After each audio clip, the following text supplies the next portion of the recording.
后来继续来看这个新冠病毒一直咧变种。目前已经知影的3种变种的病毒株，其中南非的变毒株甲巴西变毒株有可能会互疫苗的效力来降低。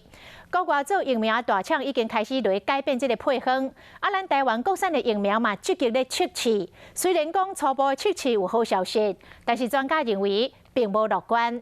除了现行的疫苗要继续来生产之外，应该嘛要赶紧来研发到新配方，安尼才会当面对着后一波变种病毒的流行。面对新冠病毒，疫苗爱新自新赢，不过变种病毒就互人头壳摸咧烧。外界嘛烦恼南非和巴西变种病毒，恐惊会互疫苗无效期。国内疫苗厂使用人工合成变种病毒测验，传出好消息。不过专家有无同的看法？国内的疫苗的设计跟国外的疫苗设计是差不多的。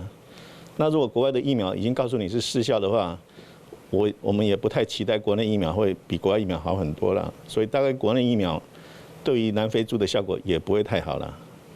所以结果要正面的话，我觉得是比较困难的。专家分析，即马讲用假病毒来试，嘛是要等到用真的病毒来测验，才能确定敢真正有效。假病毒的话，就是用其他病毒的载体，那表面蛋白质就是新冠病毒，会把这个病人的血清加到病毒里面去。如果细胞不会被感染了，那就表示还是有效。我觉得它跟真病毒的结果不会完全一样。变种病毒刚是一个警告的消息，当时真正大规模流行，无人知影。即马国内量产的疫苗进度，嘛是要继续做，上少会当先处理即马要紧的病毒。